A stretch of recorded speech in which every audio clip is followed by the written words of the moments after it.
आज की रविवारिया आराधना में सबों का स्वागत है और आइए हम लोग आज की आराधना को हम आरंभ करेंगे। आज के लिए परमेश्वर का वचन आह्वान वचन के रूप में जो हमें मिलता है,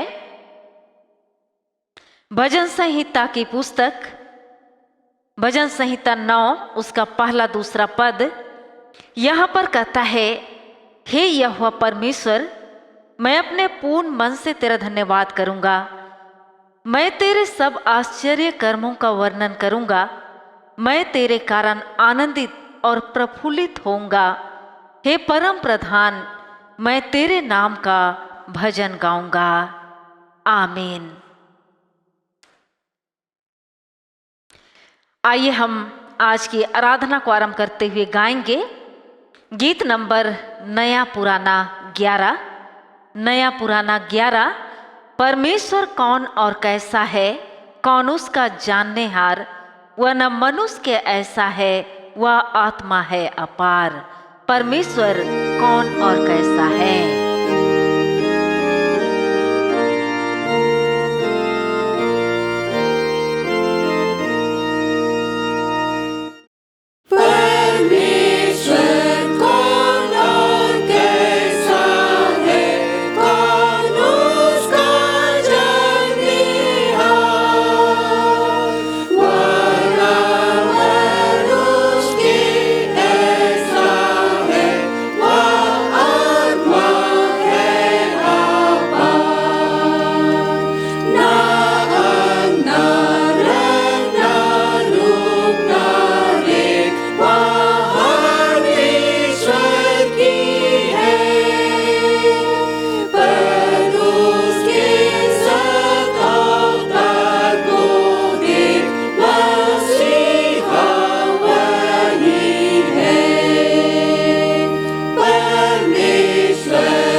परमेश्वर पिता और पुत्र और पवित्र आत्मा के नाम से आमीन।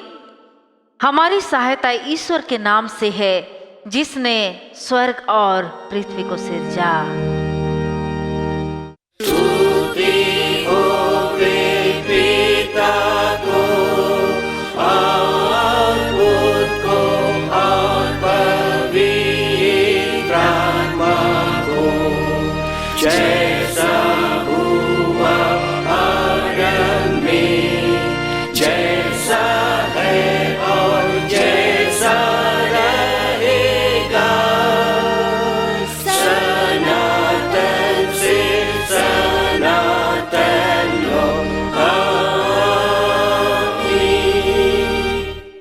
हम ईश्वर के सामने अपने पापों को दीनताई से मान ले।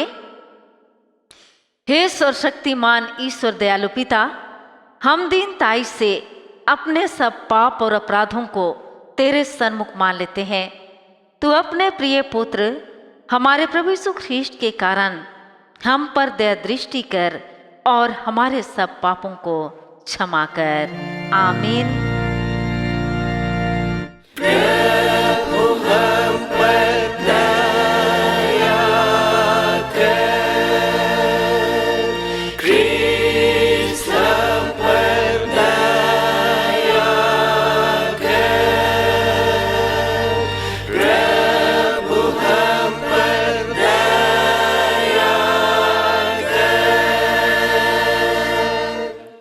पहाड़ सरक जाएंगे और पहाड़ियां हिल जाएंगे, पर मेरी दया तेरे पास से ना सरकेगी, और न मेरे कुशल की वाचा हिलेगी। परमेश्वर तेरा दया करने हारा कहता है। यशायाह 54:10। आमीन।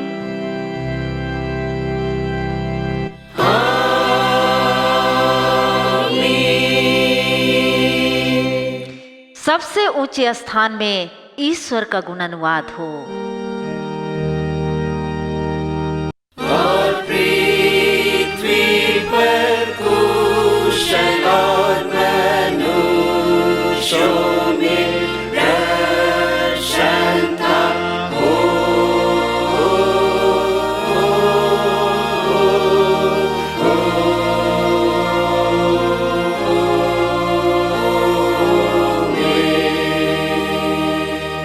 प्रभु तुम्हारे संग हो।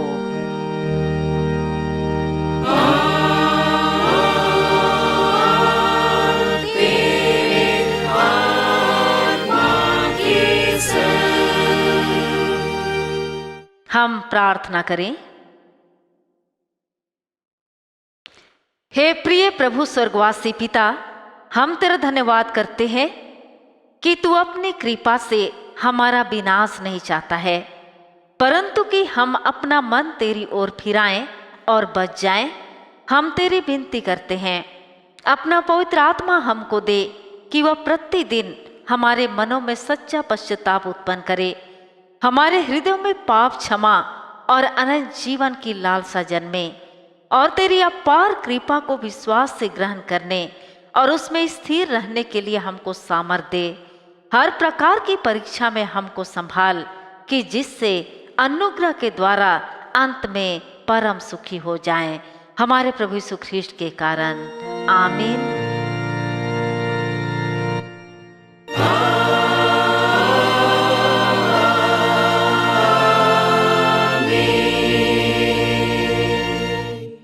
आज के लिए ठहराया हुआ पहला पाठ वचन हमें मिलता है रोमियों के नाम पौलुस प्रेरित की पत्री से। रोमियों के नाम पौलुस प्रेरित की पत्री अध्याय 10 पद संख्या 1 से 15।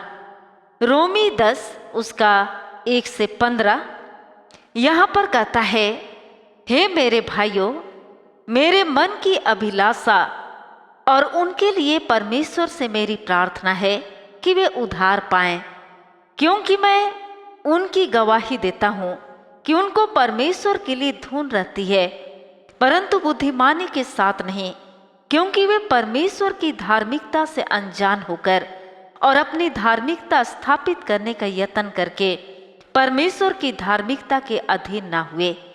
क्योंकि हर एक विश्वास करने वाले के लिए धार्मिकता के निमित्त मसीह व्यवस्था का अंत है। क्योंकि मूसा ने यह लिखा है कि जो मनुष्य उस धार्मिकता पर जो व्यवस्था से है चलता है, वह उसी से जीवित रहेगा, परंतु जो धार्मिकता विश्वास से है वह यूं कहती है, तू अपने मन में या ना कहना कि स्वर्ग पर कौन चढ़ेगा, अर्थात मसीह को उतार लाने के लिए, या अधोलोक में कौन उतरेगा, अर्थात मसीह को मरे हुओं में से जिलाकर ऊपर लाने के लिए। परंतु वह क्या कहती है, यह कि वचन तेरे साथ है, निकट है, तेरे मुंह में और तेरे मन में है। यह वही विश्वास का वचन है जो हम प्रचार करते हैं कि यदि तू अपने मुंह से यीशु को प्रभु जानकर अंगीकार करे और अपने मन से विश्वास करे कि परमेश्वर ने उससे मरे हुओं में से जिलाया, तो तू निश्चय उद्धार पाएगा। क्योंकि धार्मिकता के लिए मन से विश्वास किया जाता है और उद्धार के लिए मुंह से अंगीकार किया जाता है। क्योंकि पवित्र शास्त्र यह कहता है, जो कोई उस पर विश्वास करेगा वह लज्जित ना होगा। यहूदियों और यूनानियों में कुछ भेद नहीं, इसलिए कि वह सबका प्रभु है और अपने सब नाम लेने वालों के लिए उद्धार है, क्योंकि जो कोई प्रभु का नाम लेगा वह उद्धार पाएगा। फिर जिस पर उन्होंने विश्वास नहीं किया वे उसका नाम कैसे ले, और जिसके विषय सुना नहीं उस पर कैसे विश्वास करे, और प्रचारक बिना कैसे सुने, और यदि भेजे ना जाएं तो कैसे प्रचार करें। जैसे लिखा है, उनके पांव क्या ही सुहावने हैं जो अच्छी बातों का सुसमाचार सुनाते हैं। यहाँ तक आमीन। तेरा धन्यवाद हो हे ख्रीष्ट यीशु। हल्लेलुया। Hallelujah, hallelujah, hallelujah. अब हम समस्त ख्रिस्तानी कलीसिया के संग अपने महापौत्र विश्वास को एक साथ मान लेकर हम यूं कहेंगे, मैं विश्वास करती हूँ परमेश्वर पिता पर, जो स्वर्ग और पृथ्वी का सर्वशक्तिमान सृजनहार है, और उसके एक लौते पुत्र अपने प्रभु यीशु ख्रीष्ट पर, जो पवित्र आत्मा से गर्भ में आया, कुंवारी मरियम से उत्पन्न हुआ, पंतुस पिलातुस की आज्ञा से दुख उठाया, क्रूस पर चढ़ाया गया, मर गया और गाड़ा गया, पाताल में उतरा, तीसरे दिन मृतकों में से जी उठा, स्वर्ग पर चढ़ गया और परमेश्वर सर्वशक्तिमान पिता के दाहिने हाथ बैठा है, जहाँ से वह जीवितों और मृतकों का विचार करने को फिर आएगा। मैं विश्वास करती हूँ पवित्र आत्मा पर, एक ही पवित्र ख्रिस्तियानी कलीसिया, पवित्रों की संगत पर, पापों की क्षमा दे के जी उठने और अनंत जीवन पर। आमीन।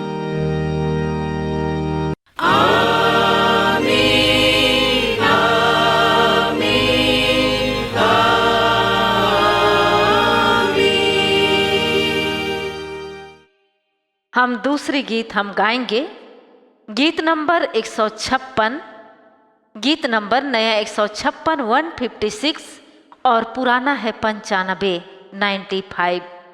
नया 156, पुराना 95। पद पता है सत परमेश्वर, बाट से फूले पत्थी को, मैं हूँ निर्बल तू है बलि, दया करके पालक हो। पद पता है सत परमेश्वर।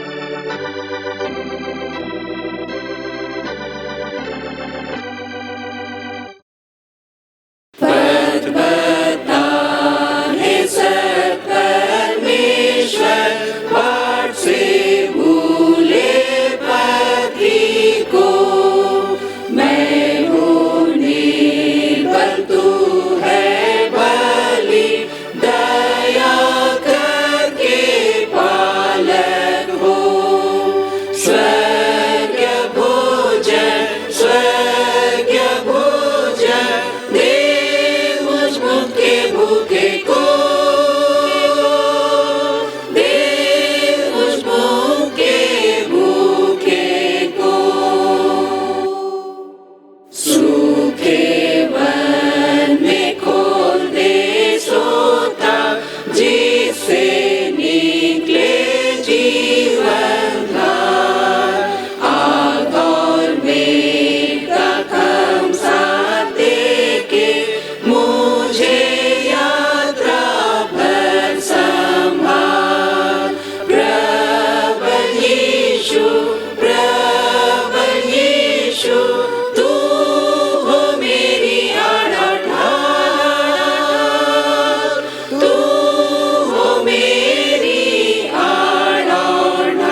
मंडली खड़ी हो जाए।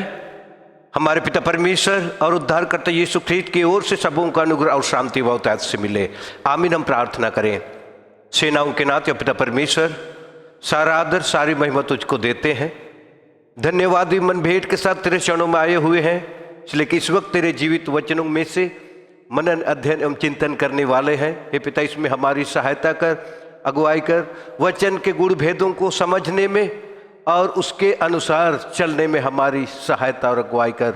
हम में जो कमजोरियां हैं दूर कर, हम में जो पाप दोष गुनाह अपराध है क्षमा कर, हर एक को शुद्ध एवं पवित्र कर, ताकि शुद्ध सिद्धता के साथ यो पवित्रता के साथ स्वर्गीय भोजन जो तेरा जीवित वचन है हम ग्रहण करने पावे। सबों के पाप दोष गुनाह अपराधों को क्षमा करते प्रार्थना यीशु नाम में ग्रहण कर ले, आमीन। आज के लिए 18 उपदेश के निमित्त जो वचन है जो हमें मिलता है लूका रचित सुसमाचार अध्याय 14 15 से 24 पद लो। लूका रचित सुसमाचार अध्याय 14 15 से 24, जिसमें लिखा है, उसके साथ भोजन करने वालों में से एक ने ये बातें सुनकर उससे कहा, धन्य है वह जो परमेश्वर के राज में रोटी खाएगा। उसने उससे कहा, किसी मनुष्य ने बड़ा भोज दिया और बहुतों को बुलाया। जब भोजन तैयार हो गया तो उसने अपने दास के हाथ आमंत्रित लोगों को कहला भेजा, आओ अब भोजन तैयार है। पर वे सब के सब क्षमा मांगने लगे। पहले ने उससे कहा, मैंने खेत मोल लिया है और अवश्य है कि उससे देखूं। मैं तुझसे विनती करता हूं, मुझे क्षमा कर दे। दूसरे ने कहा, मैंने 5 जोड़े बैल मोल लिए हैं और उन्हें परखने जाता हूं। मैं तुझसे विनती करता हूं, मुझे क्षमा कर दे। एक और ने कहा, मैंने विवाह किया है इसलिए मैं नहीं आ सकता। उस दास ने आकर अपने स्वामी को ये बातें कह सुनाई। तब घर के स्वामी ने क्रोध में आकर अपने दास से कहा, नगर के बाजारों और गलियों में तुरंत जाकर कंगालों, टुंडों, लंगड़ों और अंधों को यहाँ ले आओ। दास ने फिर कहा, हे स्वामी, जैसा तूने कहा था वैसा ही किया गया है और फिर भी जगह है। स्वामी ने दास से कहा, सड़कों पर और बाड़ों की ओर जा और लोगों को विवश करके ले आ, ताकि मेरा घर भर जाए, क्योंकि मैं तुझसे कहता हूँ कि उन आमंत्रित लोगों में से कोई मेरे भोज को ना चखेगा। आमीन। मंडली बैठ जाएगी। तो मसीह में प्यारे भाइयों बहनों, माता पिता, जवान ज्योति एवं बच्चों, पिता परमेश्वर को सर्वप्रथम हृदय से धन्यवाद देवे, क्योंकि आज पुनः ये अवसर, ये मौका हम में से हर एक को दिया है कि उसके अनुग्रह के सिंहासन तले आकर वचन की संगति हम प्राप्त करें। तो भाइयों एवं बहनों, आज का जो वचन है, उपदेश के निमित्त जो वचन है, बड़े भोज का दृष्टांत है। बड़े भोज का दृष्टांत अर्थात बड़ी बियारी या बड़ी जेवनार, बड़ी बियारी या बड़ी जेवनार, इसका दृष्टांत है। दृष्टांत अर्थात किसी वास्तविकता या सच्चाई को प्रकट करने या बतलाने या समझाने के लिए कल्पना किया हुआ एक कहानी।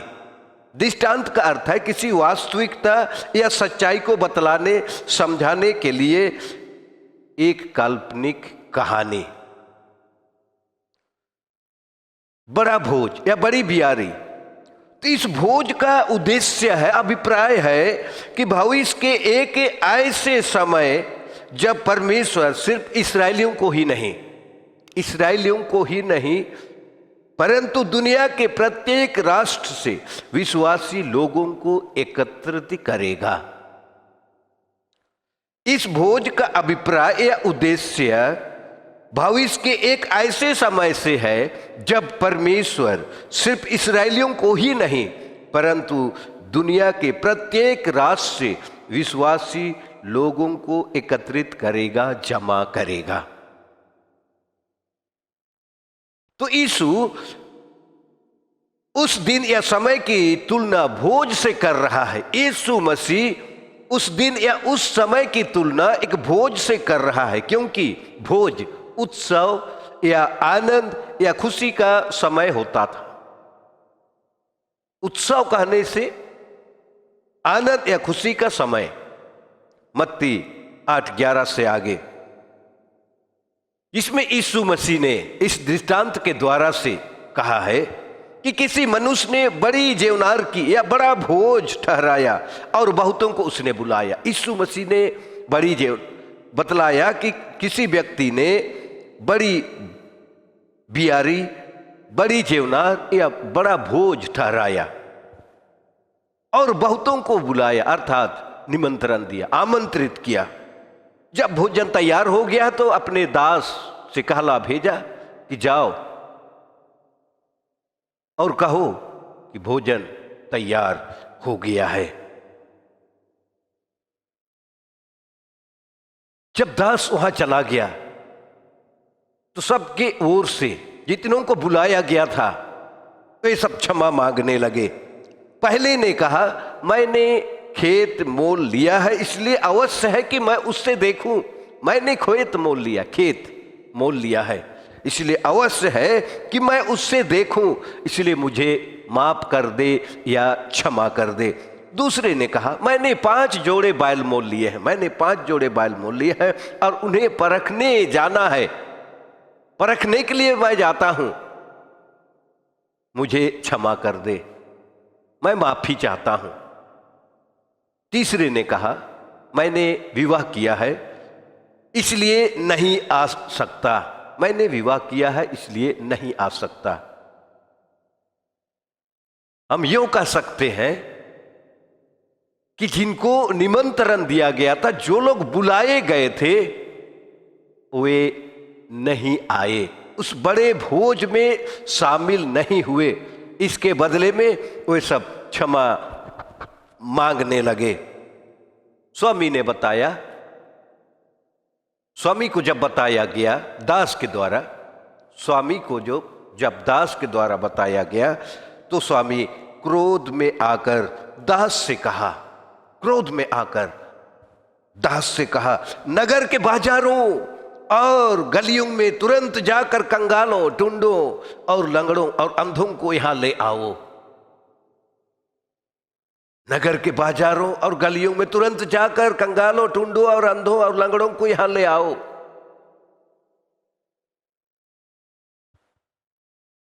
दास ने वैसा ही किया और स्वामी को बताया, अभी भी जगह है, अभी भी जगह है। तब स्वामी ने उससे फिर कहा, सड़कों पर और बाड़ों की ओर जा और जबरन बुला लाओ ताकि मेरा घर भर जाए। स्वामी ने अपने दास से कहा, सड़कों पर और बाड़ों की ओर जा और जबरन बुला लाओ ताकि मेरा घर भर जाए, मेरा घर भर जाए। प्यारे भाइयों एवं बहनों, और यह भी उनको हिदायत दिया, अर्थात दास को, कि आमंत्रित लोगों में से कोई इस भोज को ना चखेगा, अर्थात इस भोज का आनंद जिनको मैंने बुलाया था, निमंत्रण दिया था, वे लोग चखने नहीं पाएंगे। ये हिदायत दिया। तो भाइयों एवं बहनों,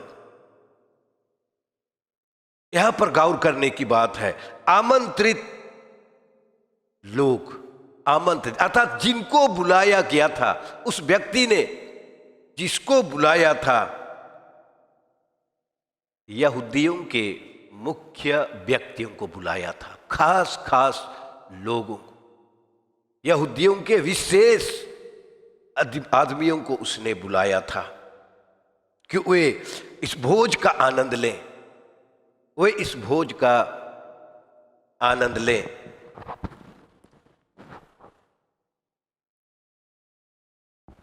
मगर उन्होंने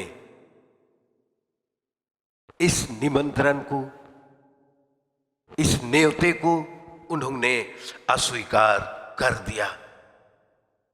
दूसरा जो कि यहां पर कहा गया है कि नगर के बाजारों और गलियों कहने से कर उगाहने हारे और पापियों को उस ओर संकेत किया गया है।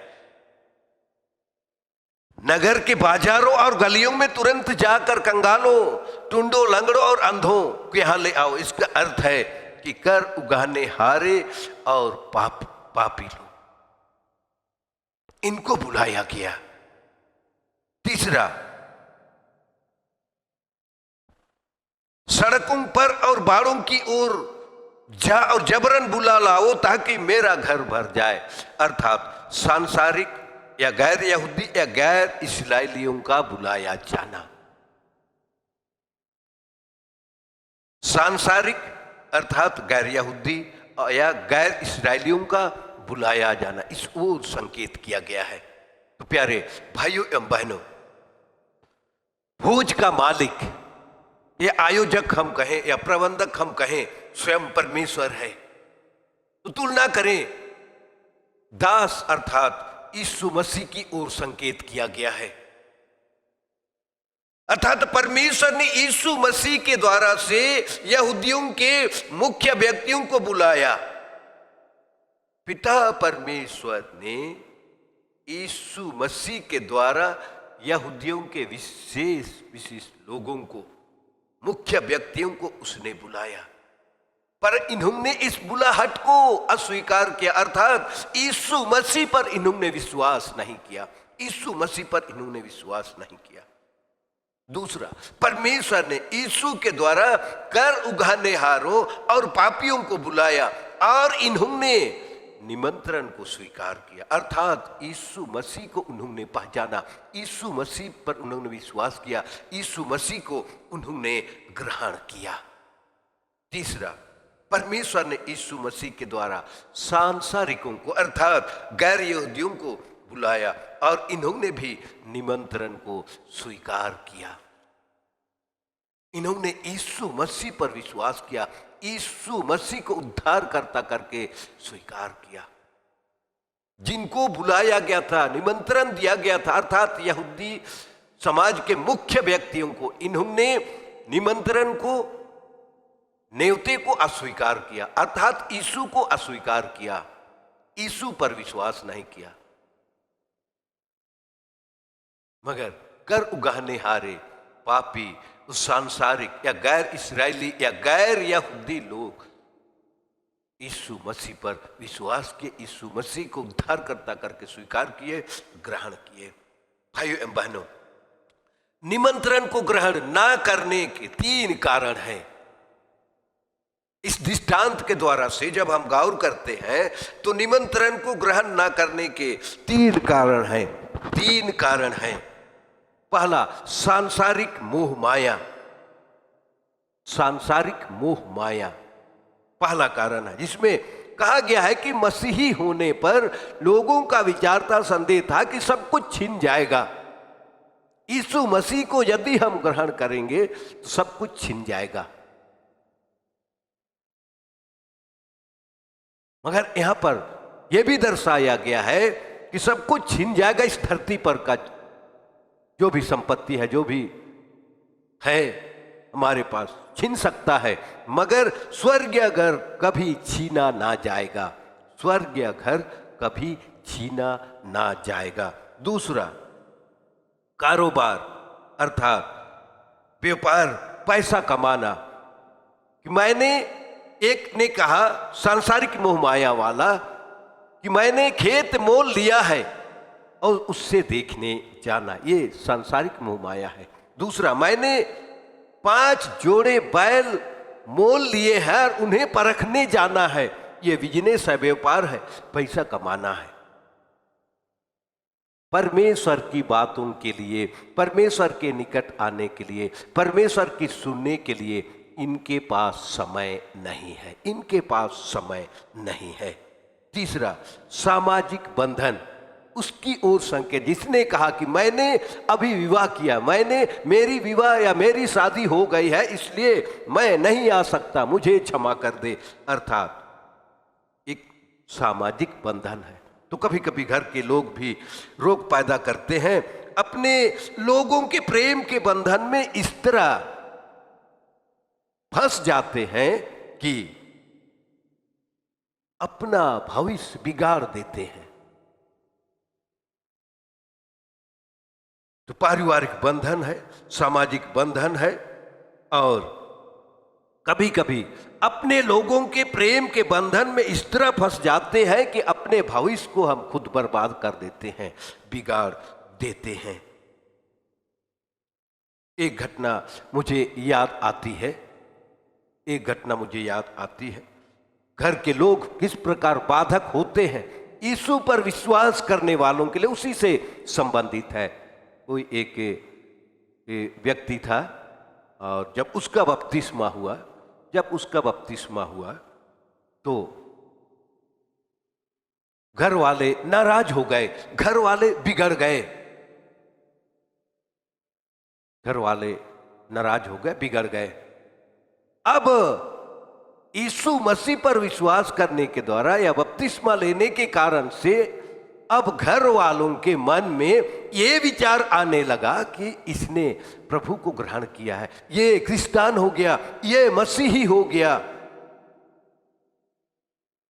इसलिए इसको मार डाला जाए। तो किस तरह मार डाला जाए? अब घर में युक्ति बनाई गई, योजना बनाई गई। जब वह आए तो चाय में विष डालकर दे देना। अपनी निज भाभी को घर वालों ने समझाया कि जब वह आए तो तुम चाय में विष डालकर दे देना ताकि वो मर जाए। तो उस व्यक्ति जो कि कभी अब नहीं है इस दुनिया में, मगर धर्म के क्षेत्र में बहुत ऊंचे स्थान तक वो जा चुके थे, अभी इस दुनिया में नहीं है। बतलाया जाता है कि जब भाभी ने उसको चाय दिया और जैसे ही चाय दी भाभी ने, और रूम में जाकर सिसक कर रोने लगे। वहां से हटने के बाद वो रोने लगे, तो उसके रोने की आवाज को सुनकर वो व्यक्ति जो क्रिस्तान हो गया था अपने भाभी के पास गया और कहा कि तुम क्यों रो रही हो? अभी तो तुम ठीक ठाक थी, ठीक ठाक तुमने मुझे चाय भी दी और अभी तो रो रही हो, तबीयत खराब है कि क्या हो गई तुम? बात क्या है बताओ। तब उसने अपने देवर से कहा, अपना भाभी अपना देवर से कहती है कि इस चाय को फेंक दीजिएगा, इसलिए कि तुझे मार डालने की योजना बनाई गई है, इसलिए इस चाय में मैंने विष डाल दिया है, इसलिए कि विष डालने को कहा गया है। तो उसने अपने भाभी से कहा कोई बात नहीं, तुम्हें डरने या घबराने चिंता करने की कोई बात नहीं। उसने प्रार्थना किया, मैं इस चाय को नहीं फेंकूंगा बल्कि पी जाऊंगा मैं, इसलिए कि लोग मुझे मार डालना चाहते हैं और तुमने इस पर विष डाला है ताकि मैं मर जाऊं, मगर इस चाय को मैं नहीं फेंकूंगा, मैं इस चाय को पीऊंगा। उसने प्रार्थना किया और चाय को पी गया उसने, और कुछ नहीं हुआ। इस महान घटना को देखकर घर वाले कि इनका परमेश्वर बड़ा है, इनका परमेश्वर महान है, इसलिए कि विष से भी इसकी कुछ हानि नहीं हुई। बाद में उनको मार डालने की युक्ति या योजना ही उन्होंने बनाना छोड़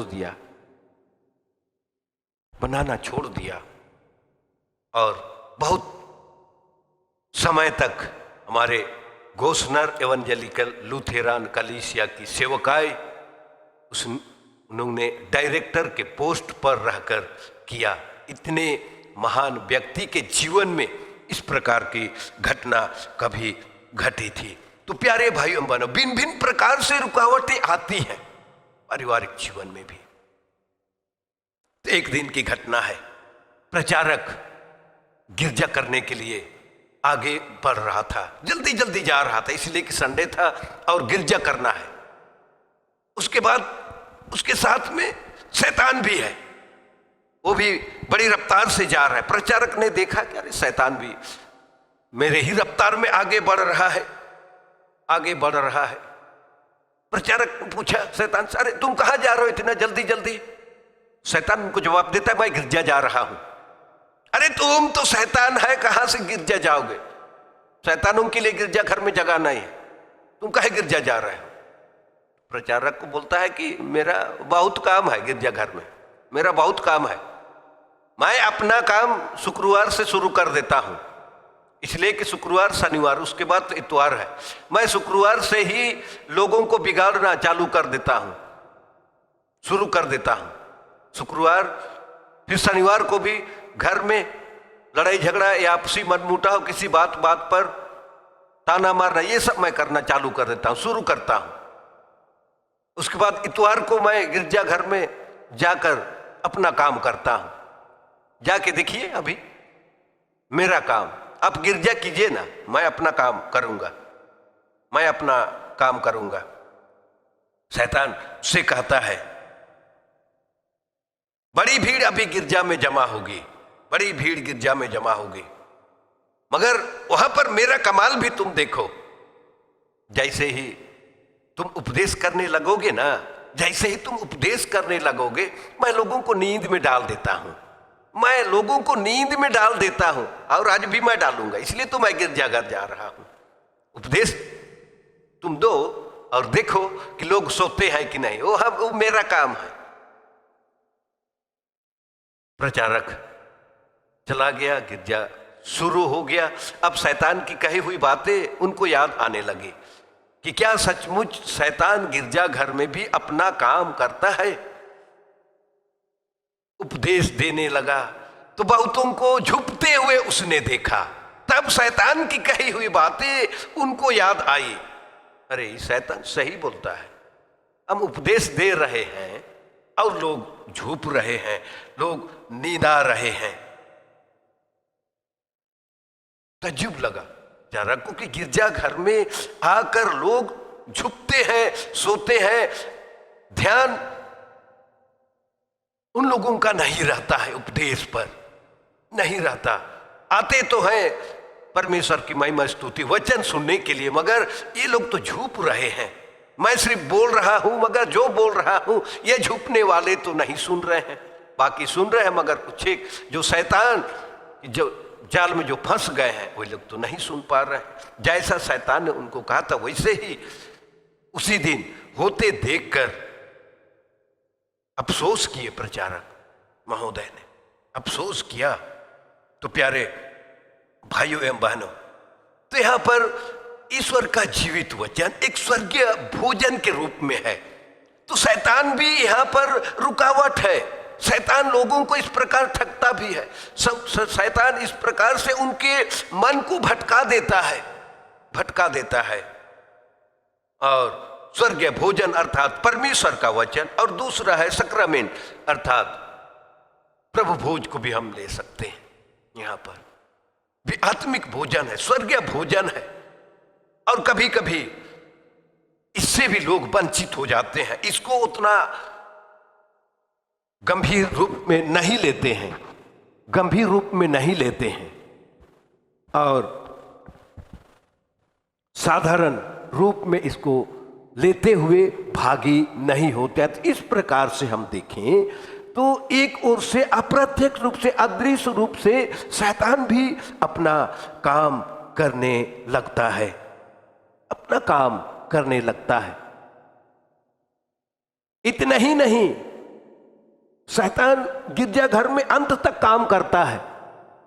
जैसे प्रत्यक्ष मेरे ही जीवन में ये घटना घटी थी। कहीं मैं गिरजा में था, सोच प्रचारक महोदय उपदेश दे रहे थे, उपदेश दिए, उसके बाद में देहात की मंडलियों में घुटने टेक कर प्रार्थना की जाती है। उपदेश के बाद प्रचारक महोदय किसी को पारी दे देते हैं कि आप भी उपदेश जैसे खत्म होता है हम प्रार्थना, घुटने टेक कर प्रार्थना करें, और प्रार्थना में फलना अगुवाई करेंगे, फलना अगुवाई करेंगे। तो प्रार्थना होती है, सब कोई घुटना टेक दिए, प्रार्थना कर दिया गया, प्रार्थना करने वाला प्रार्थना खत्म किया, तो एक व्यक्ति घुटना टेके हुए ही सो गया, घुटना टेका, प्रार्थना शुरू हुआ और नींद आ गया, सो गया, विनती खत्म हो गया,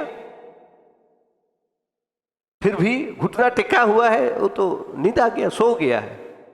तीसरा गीत शुरू हो रहा है, लोग सोच रहे हैं कि किसी तरह व्यक्तिगत प्रार्थना भी कर रहा होगा इसी के लगातार में, इसलिए अगल बगल में जो बैठे हैं वे लोग भी नहीं उठा रहे हैं उसको। घुटना टेका हुआ है, विनती तब हुआ किसी के अगुवाई में।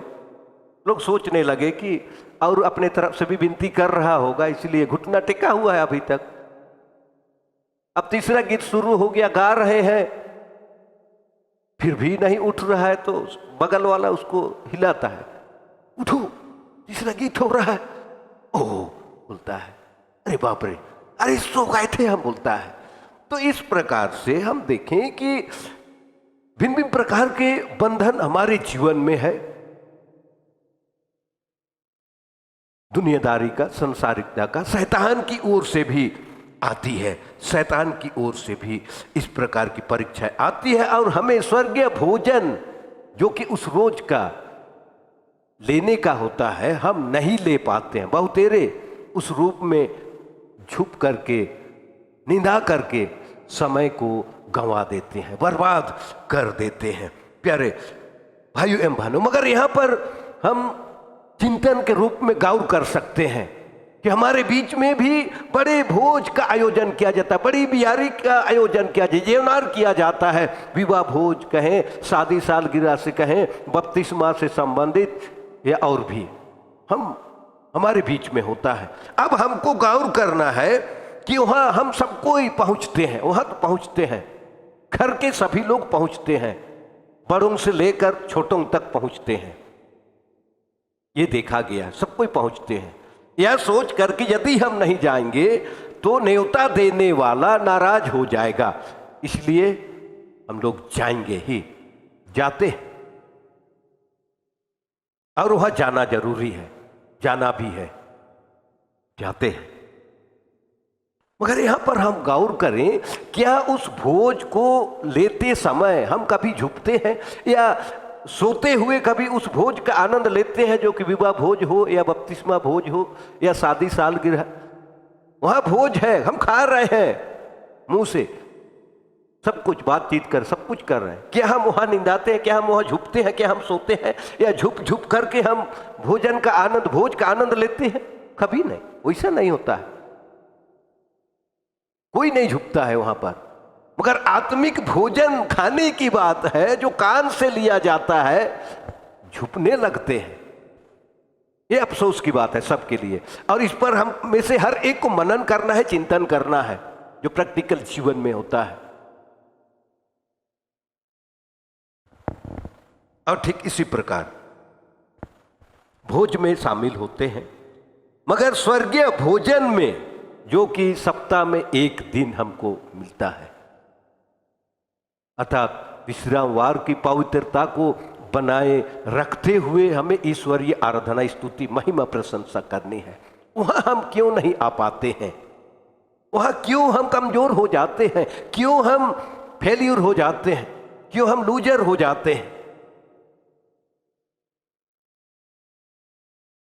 जिसने बुलाया भोज में नाराज हो जाएगा कह करके हम जाते हैं, और जरूरी भी है, जाना है। मगर जो कि स्वर्गीय भोज परमेश्वर की ओर से है और उस पर हम लापरवाही बरतेंगे तो परमेश्वर खुश होगा? क्या परमेश्वर हमको शाबाशी देगा, बेटे शाबाश, या शाबाशी देगा? इस तरह नहीं देगा, वो नाराज हो जाएगा। जैसे आज के वचन में हमने देखा, बहाना मारने लगे, हम भी बहाना मारते हैं।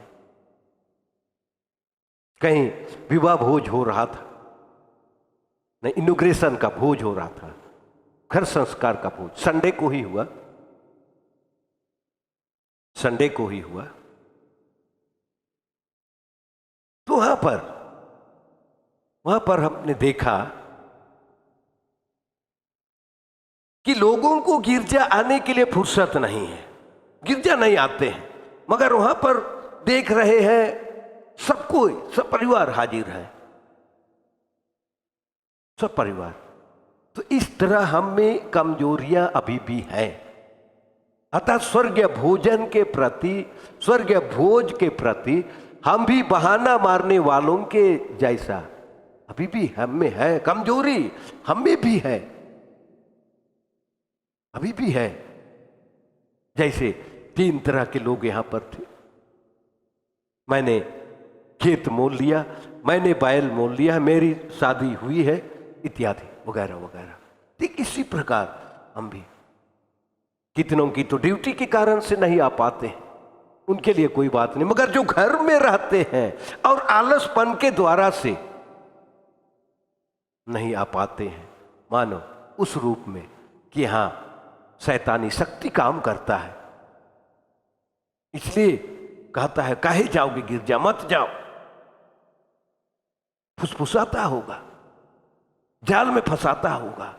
इसलिए हमें सावधान हो जाना है। इसलिए भविष्य में पिता परमेश्वर इस्राएलियों को ही नहीं बल्कि विश्व के प्रत्येक राष्ट्र के विश्वासियों को अपने राज में एकत्रित करेगा, जमा करेगा।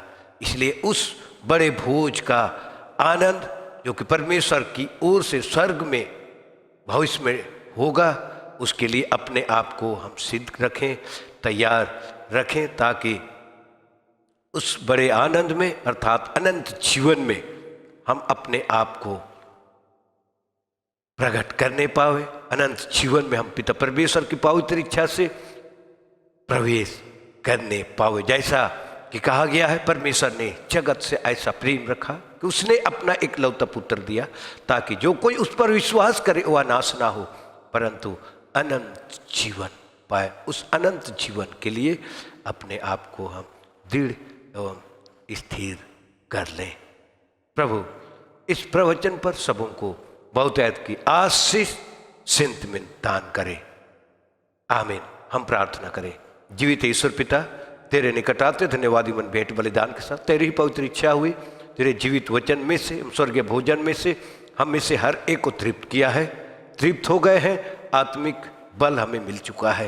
हे पिता, आज स्वर्गीय भोजन के लिए कितने प्यारे नहीं आ पाए हैं, भिन्न भिन्न कारणों से दुआ करते हैं उन तक भी आश्चर्यजनक रीति से पहुंचा दे। अपनी स्वर्गीय ज्योति से उन्हें ज्योतिर्मय कर, ताकि तेरी उपस्थिति का एहसास करते हुए मन से तेरे धन्यवाद भेंट अर्पण करने पावे। हे पिता, प्रार्थना करते हैं हमें से हर एक को वचन के सुनने, हर एक केवल नहीं बल्कि सुनकर उसके अनुसार चलने की शक्ति और सामर्थ्य आप ही दान कर, ताकि अंत के दिन के लिए अपने आप को हम दृढ़ एवं स्थिर कर सकें। सबों के पाप दोष गुनाह अपराधों को क्षमा करते प्रार्थना यीशु नाम में ग्रहण कर ले। आमीन। और ईश्वर की शांति जो समस्त ज्ञान से बिल्कुल परे है, ख्रिस्त यीशु में सबों के मन और विचारों की रक्षा करेगी, अब से सदा लो। आमीन। हम आगे तीसरी गीत हम गाएंगे, गीत नंबर 314। गीत नंबर 314 नया और पुराना 259। नया 314, पुराना 259। यीशु का नाम है सारे जमीन पर, जिससे सब पाते उद्धार। आसमानों के नीचे लोगों के बीच में कोई दूसरा नाम नहीं है। यीशु का नाम है सारे जमीन पर।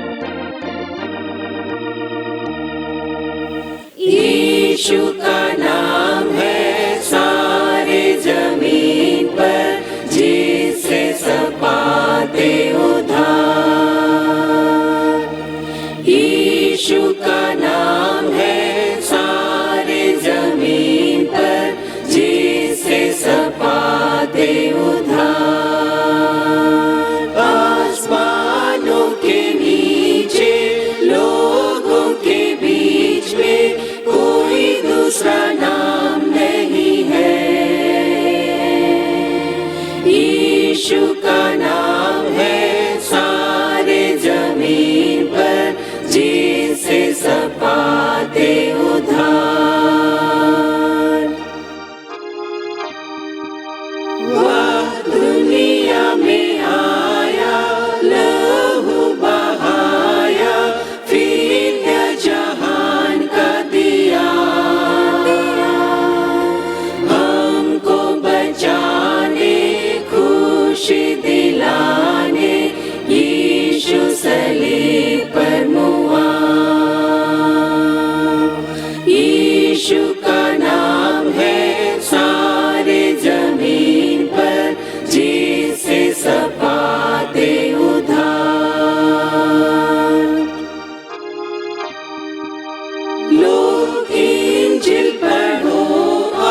यीशु का नाम है सारे जमीन पर, जिससे सब पाते उद्धार।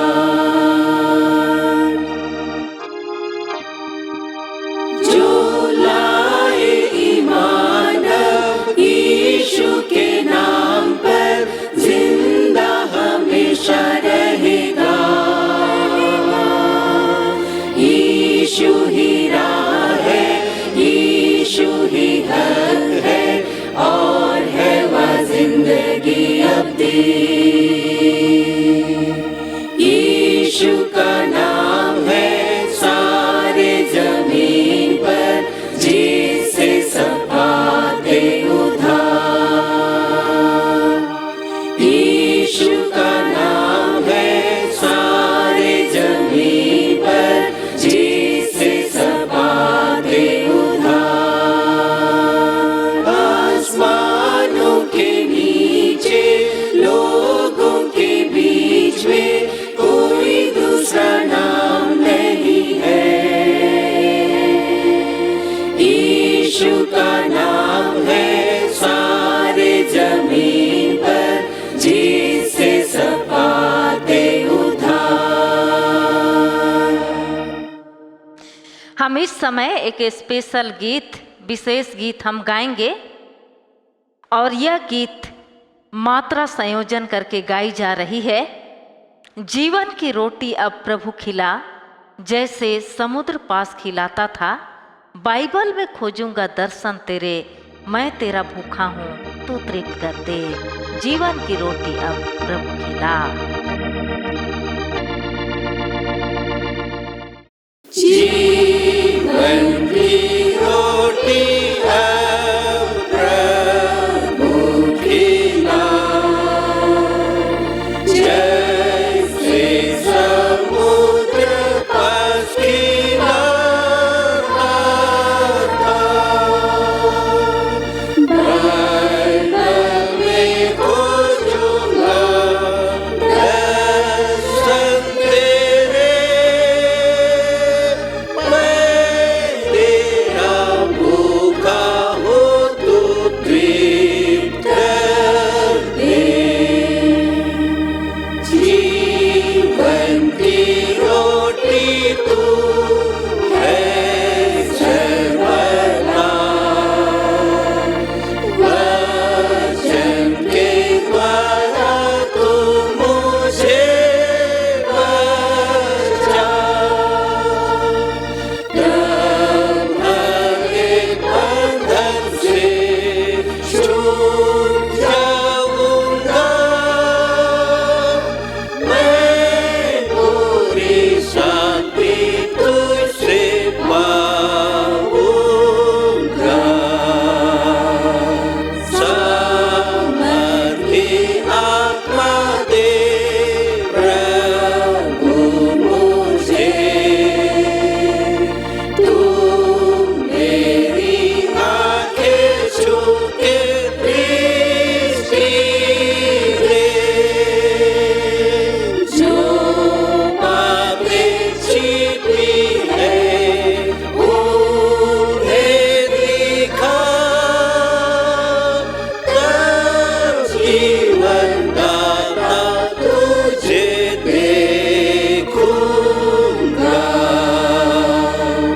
सत्य रोटी प्रभु मुझे खिला, जैसे गलील में तू खिलाता था। बंधनों मेरे खोल छुटकारा दे, तब पाऊंगा विश्राम पूर्ण आनंद से। मंडली उठे, हम गाएंगे गीत नंबर 10 का चौथा पद, धन है परमेश्वर। धन है परमेश्वर तुम्हारे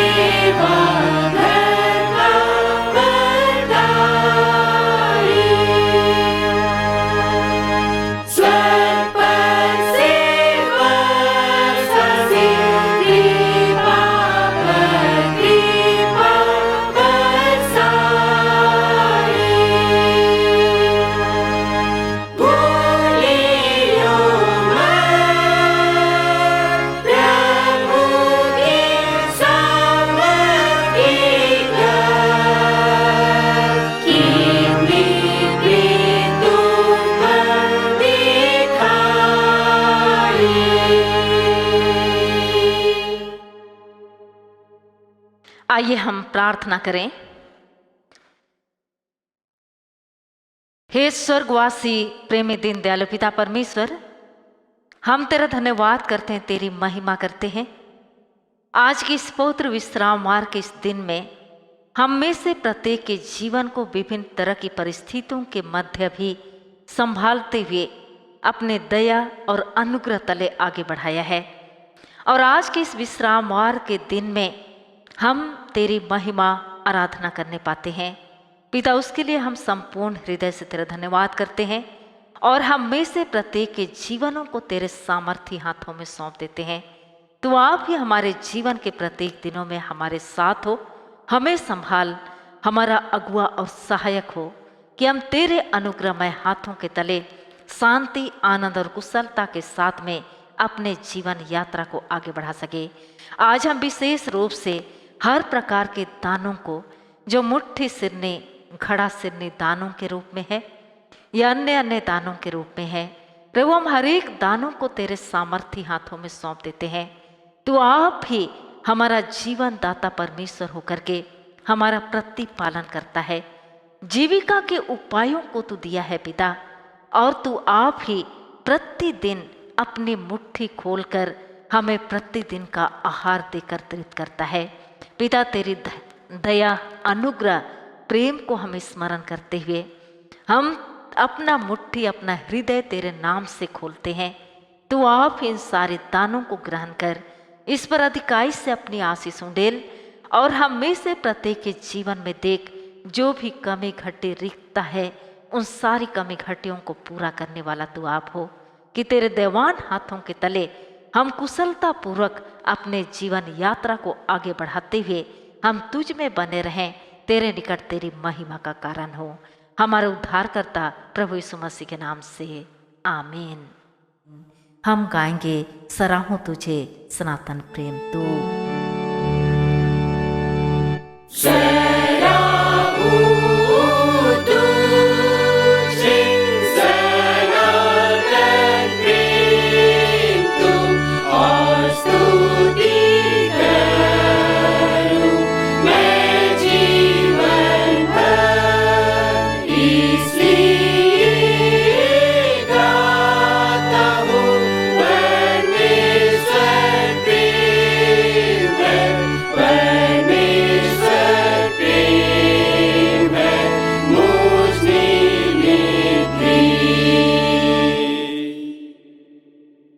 आइए हम प्रार्थना करें।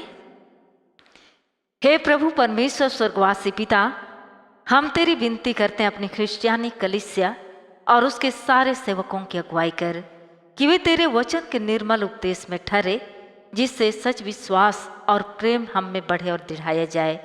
हे प्रभु, भारत रिपब्लिक के हमारे प्रेसिडेंट, इस प्रांत के गवर्नर, राजकीय सभाओं, मंत्रिमंडलों, सब न्याय हाकिमों और सब राज कर्मचारियों को आशीष दे और उनकी अगुवाई कर कि वे न्याय और धर्म से देश की सेवा करें और हम कुशल चैन से सारी भक्ति और गंभीरता से काल बिताएं। हमारी कलीसियाई सभाओं, सेंट्रल काउंसिल, डायसीसन काउंसिल और कलीसिया कन्या मंडली सभाओं को आशीष दे कि वे इस मंडली को तेरी पवित्र इच्छा के अनुसार चलाएं। जगत के लुथेरन कलीसिया और देश विदेश के हमारे सभी ख्रिस्ट विश्वासी मित्रों को आशीष दे कि हम ख्रिस्तीय प्रेम और सहयोग में आगे बढ़े और जगत में तेरी साक्षी के लिए अधिक सामर्थ पाएं। हमारे कलीसिया के सब काम पर आशीष दे, लड़के लड़कियों की शिक्षा पर आशीष दे कि वे तेरे भय, प्रेम और भरोसा में बढ़ते जाएं। कलीसिया के विद्यालयों, शिक्षण प्रशिक्षण महाविद्यालयों, अन्य संस्थाओं को संभाल और उनको बढ़ती दे। उनके द्वारा कलीसिया के लिए आत्मिक और लौकिक आशीष दे। खेती बाड़ी और हर एक काम उद्यम को सफल कर, जिससे हर कोई सुविवेक से तेरे आगे चले और अपनी जीविका पाए। अपनी कृपा से उन सबों पर दृष्टि कर जो कंगालपन, रोग और नाना प्रकार की सकेती और दुख में है, उनको शांति प्रदान कर। हमारे कलीसिया के सब भाई बहनों की रक्षा कर जो दूसरे देशों में चले गए हैं, कि वे सब जोखिम और परीक्षाओं विश्वासी ठहरे। हम उनके लिए भी तेरी विनती करते हैं जो मंडली से निकाले गए उलट हुए हैं, उन पर दया दृष्टि कर कि वे सच्चे पश्चाताप से तेरी ओर फिरे। सब मनुष्यों का त्राणी ठहर और उन पर जो अंधियारे में बैठे हैं मुक्ति का उजाला प्रकाश कर। हमको अपस्तापी मृत्यु से बचा और अंत में अपने प्रिय पुत्र हमारे प्रभु यीशु ख्रीष्ट के द्वारा स्वर्ग राज में ग्रहण कर।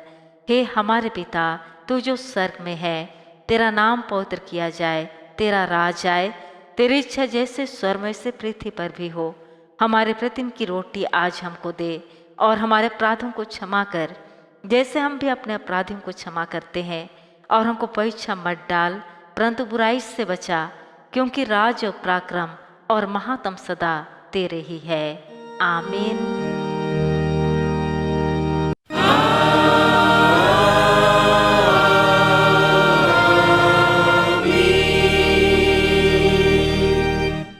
अब त्रिएक ईश्वर का आशीर्वाद विश्वासी एवं दीन मन से ग्रहण करें। परमेश्वर तुझे आशीष दे और तेरी रक्षा करे। परमेश्वर अपना मुंह तुझ पर प्रकाश करे और तुझ पर अनुग्रह करे।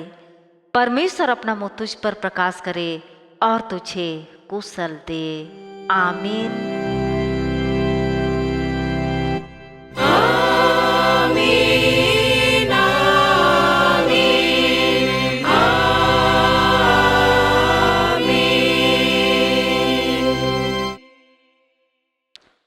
यीशु सहाय।